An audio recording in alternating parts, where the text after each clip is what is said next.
Target JPSC prelims 2026 series में आपका स्वागत है। तो चलिए वीडियो की करते हैं शुरुआत और सबसे पहले देखते हैं आज का हमारा पहला सवाल। तो हमारा पहला सवाल जो है आपसे पूछा गया है कि छोटा नागपुर काश्तकारी अधिनियम 1908 के अंतर्गत प्रायोज्यता यानी कि एप्लीकेबिलिटी संबंधित प्रोविजन आपको किस धारा में उल्लिखित है। हमारे ऑप्शन है ऑप्शन ए धारा 2, ऑप्शन बी धारा 1, ऑप्शन सी धारा 4 और ऑप्शन डी धारा 3। तो इसका सही जवाब क्या होगा? इसका सही जवाब है ऑप्शन बी, यानी कि इससे रिलेटेड प्रोविजन, एप्लीकेबिलिटी से रिलेटेड प्रोविजन जो है वो आपको धारा 1 में मिलेंगे।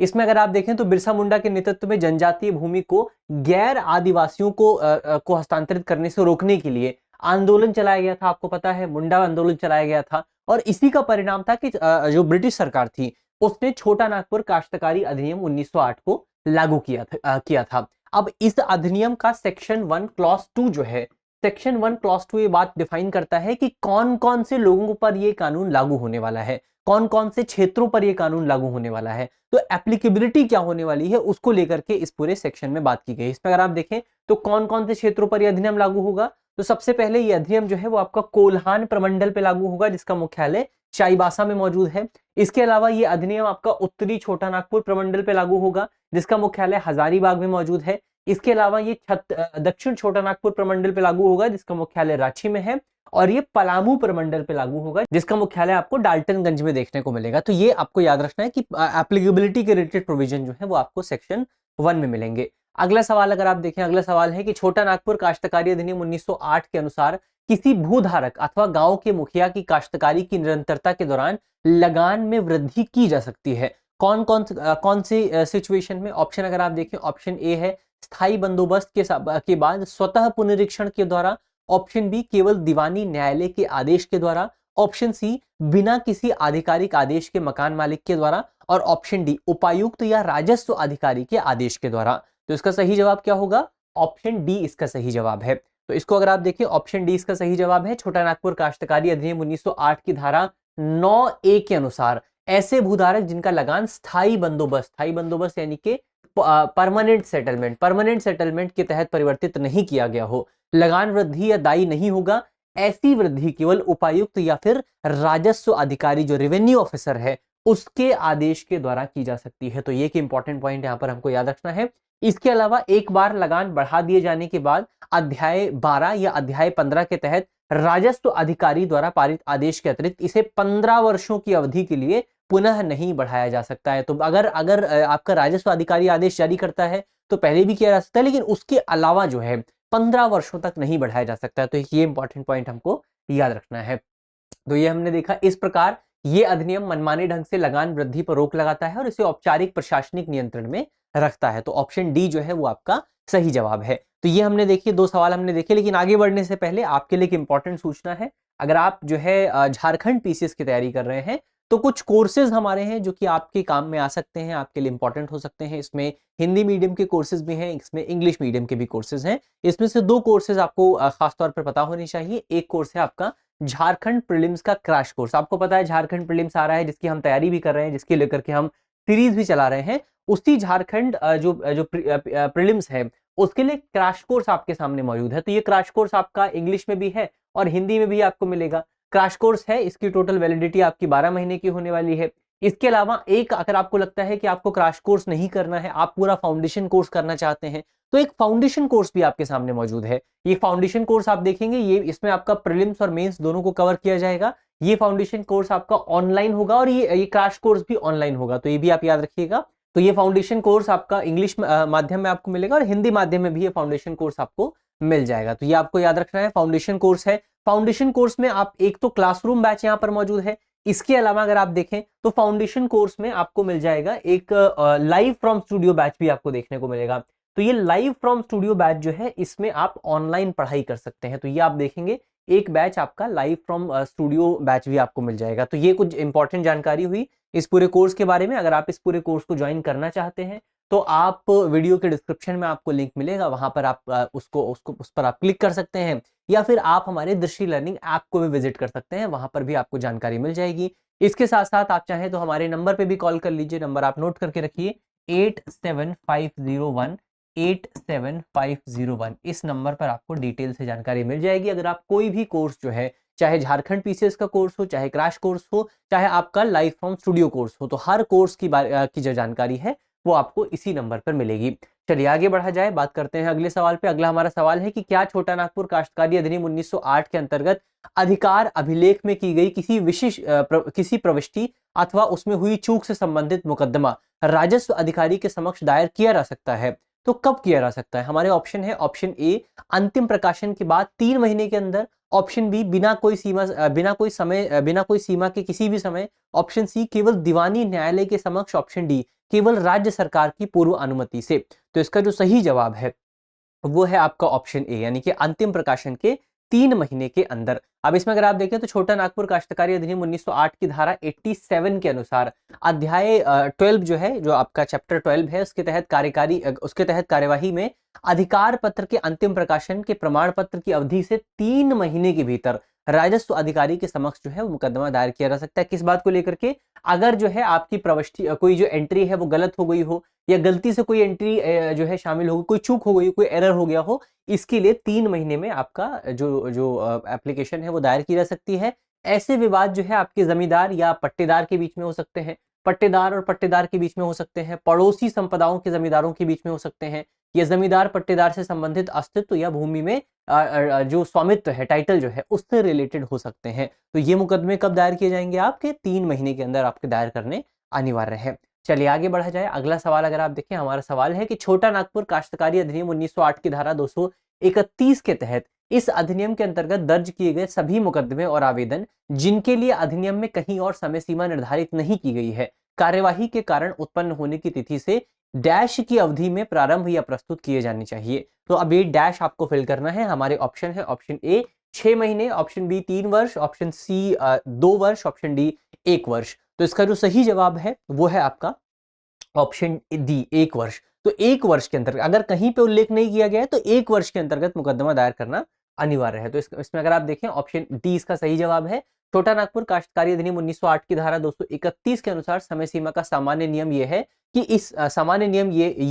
इस अधिनियम के तहत सभी मुकदमे और एप्लीकेशन जो हैं जिसके लिए कोई विशिष्ट सीमा निर्धारित नहीं की गई है, वो कार्यवाही के कारण उत्पन्न होने की तिथि से 1 वर्ष के भीतर जो है दर्ज करने अनिवार्य है। हालांकि अगर आप देखेंगे तो ये कानून में कुछ एंट्रीज ऐसी भी हैं, कुछ आपके प्रोविजन ऐसे हैं जहां पर कोई समय सीमा निर्धारित नहीं की गई है।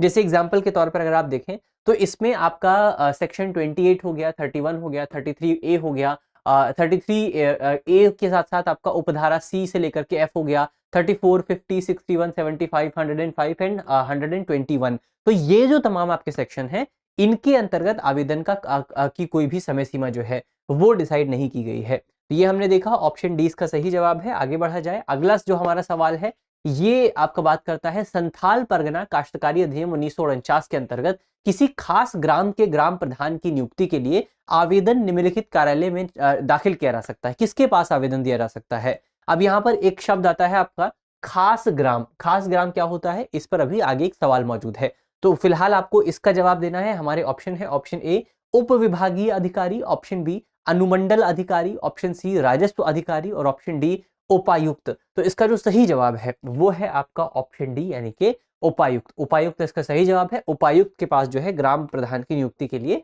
एप्लीकेशन दी जा सकती है। तो संथाल परगना काश्तकारी अधिनियम 1949 की धारा 5 के तहत किसी खास ग्राम के ग्राम प्रधान की नियुक्ति के लिए जमाबंदी रयातों के कम से कम 2/3 की सहमति से खास ग्राम के रयात या भू स्वामित्वधारी द्वारा एप्लीकेशन जो है वो दी जा सकती है। इस प्रकार का आवेदन उपायुक्त के समक्ष दाखिल किया जाता है। तो ये याद रखिएगा, उपायुक्त के पास एप्लीकेशन दिया जाता है जो इसके बाद ये घोषणा कर सकते हैं कि खास ग्राम के लिए एक ग्राम प्रधान जो है वो नियुक्त किया जाएगा।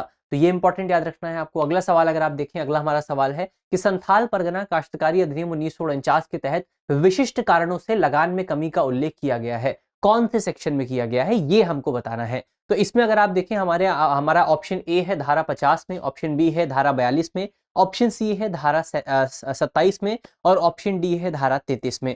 तो इसका सही जवाब है आपका ऑप्शन ए यानी कि धारा 50 में। अगर आप देखें तो संथाल परगना काश्तकारी अधिनियम 1949 की धारा 50 में विशिष्ट कारणों से लगान में कमी से संबंधित उल्लेख किए गए। कौन कौन सी सिचुएशन में लगान में कमी की जा सकती है? तो इसमें आपका सबसे पहली सिचुएशन है अगर रयात की गलती के बिना मृदा की जो स्थायी शरण है वो मृदा की जो जो जो जो क्षमता है उसमें गिरावट आई हो, तो ऐसी सिचुएशन में आपका जो आपका टैक्स है उसमें कम किया जा सकता है, लगान में कमी की जा सकती है। निर्धारित अवधि के भीतर सिंचाई व्यवस्था बनाए रखने में भू स्वात्तधारी की विफलता हुई हो, तो ऐसी सिचुएशन में लगान में कमी की जा सकती है। या वर्तमान लगान अवधि के दौरान मुख्य खाद्य फसलों की औसत स्थानीय कीमतों में गिरावट आ गई हो, तो इसमें भी लगान कम किया जा सकता है। तो ऑप्शन ए यहाँ पर आपका सही जवाब है। चलिए आगे बढ़ा जाए। अगला हमारा सवाल है, भूमि अधिग्रहण, पुनर्वास और पुनर्व्यवस्थापन में उचित प्रतिकार और पारदर्शिता का अधिकार झारखंड संशोधन अधिनियम 2017 प्रवर्तित हुआ था, कब से लागू हुआ था, ये हमको बताना है। हमारे ऑप्शन है, option A 2017, option B 2018, option C 2014 और ऑप्शन डी 2013। तो इसका जो सही जवाब है, ये कानून 2017 में बनाया गया था, लेकिन कानून लागू किया गया था रेट्रोस्पेक्टिवली, यानी कि 2014 से। ऑप्शन सी इसका सही जवाब है।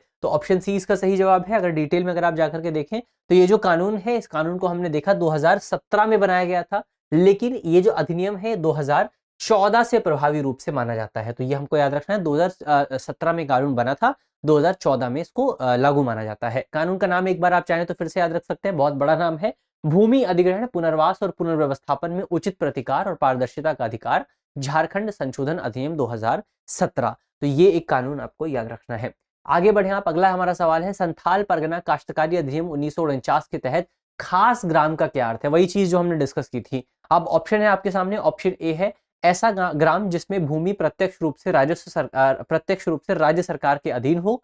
ऑप्शन बी ऐसा ग्राम जिसमें कोई मूल रैयत नहीं है और ना ही कोई ग्राम प्रधान है। ऑप्शन सी ऐसा ग्राम जिसमें केवल एक ग्राम निवासी रैयत रहते हैं। ऑप्शन डी ऐसा ग्राम जिसे नगर पालिका कानून के तहत अधिसूचित क्षेत्र घोषित किया गया हो। हमारे जो ऑप्शंस हैं उसमें जो सही जवाब है वो है आपका ऑप्शन बी। खास ग्राम क्या होता है? ऐसा गांव या ऐसा ग्राम जिसमें कोई मूल रैयत नहीं है और ना ही कोई ग्राम प्रधान है। तभी आपने देखा था कि ग्राम प्रधान नियुक्त करने के लिए एप्लीकेशन दी जा रही थी। तो यहां पर हमने देखा कि खास ग्राम क्या होता है। अब खास ग्राम की वही डेफिनेशन है, संथाल परगना काश्तकारी अधिनियम 1949 के तहत डेफिनेशन दी गई है कि कोई मूल रैयत ना हो और ना ही कोई ग्राम प्रधान हो। अब इसमें यह भी आपको याद रखना है कि ये परिभाषा इस बात से अप्रभावित रहती है कि गांव में पहले से कोई मूल रैयत या ग्राम प्रधान मौजूद था या नहीं था। तो ये इंपॉर्टेंट पॉइंट यहाँ पर हमको याद रखना है। ऑप्शन बी जो है वो इसका सही जवाब है। अगला हमारा सवाल है, बिरसा मुंडा विश्वविद्यालय कांके रांची को किस वर्ष स्थापित किया गया था? हमारे ऑप्शन है, option A 1956, option B 1960, option D 1981 और ऑप्शन सी 1981 और ऑप्शन डी 2000। तो इसका जो सही जवाब है वो है आपका ऑप्शन सी। इसको 1981 में स्थापित किया गया था, 1981 में स्थापित किया गया था। बिरसा मुंडा विश्वविद्यालय रांची के कांके में स्थापित किया गया था 1956 में। इसको सबसे पहले कृषि महाविद्यालय के रूप में स्थापित किया गया था, बिरसा कृषि महाविद्यालय के रूप में स्थापित किया गया था, जिसको 1981 में विश्वविद्यालय का दर्जा प्राप्त हुआ था। 1981 में विश्वविद्यालय का दर्जा प्राप्त हुआ था। और उस समय जो हमारी प्रधानमंत्री थी, प्रधानमंत्री इंदिरा गांधी, उन्होंने इस पूरे विश्वविद्यालय का औपचारिक उद्घाटन जो है किया था। तो ये क्या आपको याद रखना है। और ये भी आपको याद रखना है कि ये जो विश्वविद्यालय है ये झारखंड का एकमात्र कृषि विश्वविद्यालय है। तो ये भी हमको पता होना चाहिए। तो ऑप्शन सी इसका सही जवाब है। अंत में आपके लिए सवाल है कि वैज्ञानिक एवं औद्योगिक अनुसंधान परिषद यानी कि CSIR की एक घटक प्रयोगशाला केंद्रीय खनन एवं ईंधन अनुसंधान संस्थान झारखंड के किस शहर में स्थित है? हमारे ऑप्शन है, option A Ranchi, option B Jamshedpur, option C Dhanbad और ऑप्शन डी बोकारो। तो इसका जो सही जवाब है वो है आपका ऑप्शन सी। ये जो आपका प्रयोगशाला है ये आपको धनबाद में देखने को मिलेगी। धनबाद यानी कि कोयला राजधानी। केंद्रीय खनन एवं ईंधन अनुसंधान संस्थान जो आपका CSIR यानी कि central scientific and industrial research institute जो है इसके अंतर्गत आता है। इसको जो है आपका धनबाद में स्थापित किया गया है। और पहले इसको अलग अलग नाम से बुलाया जाता था। पहले इसको केंद्रीय खनन अनुसंधान संस्थान या फिर आपका केंद्रीय ईंधन अनुसंधान संस्थान कहा जाता था। बाद में इसका नाम चेंज कर दिया गया। तो ये आपको याद रखना है। ये वैज्ञानिक एवं औद्योगिक अनुसंधान परिषद की एक घटक प्रयोगशाला के रूप में कार्य करता है, जो भारत का सबसे बड़ा स्वायत्त सरकारी अनुसंधान एवं विकास संगठन है। कौन सा? CSIR। तो ये आपको CSIR के बारे में याद रखना है। तो यहाँ पर हमारा जो हमारी वीडियो थी वो होती है समाप्त और आज के जो इंपॉर्टेंट सवाल थे वो हमने डिस्कस कर लिए हैं। अब जो भी सवाल होंगे उनको हम अगली वीडियो में डिस्कस करेंगे। तब तक के लिए आप वीडियो देखते रहिए। मिलते हैं आपसे अगली वीडियो में, लेकिन याद रखिएगा इस वीडियो की पीडीएफ जो है वो आपको दृष्टि आईएएस का बीपीएससी और जेपीएससी का जो चैनल है उस पर आपको मिल जाएगी। तो चैनल का लिंक आपको वीडियो के डिस्क्रिप्शन में मिलेगा, उसको ज्वाइन कर लीजिए, वहां पर आपको पीडीएफ मिलेगी। मिलते हैं आपसे अगली वीडियो में, तब तक के लिए अपना ख्याल रखिए, ध्यान रखिए, पढ़ते रहिए। धन्यवाद। अब एग्जाम की तैयारी को और बेहतर करने के लिए हमारे चैनल को लाइक, शेयर और सब्सक्राइब करना ना भूलें।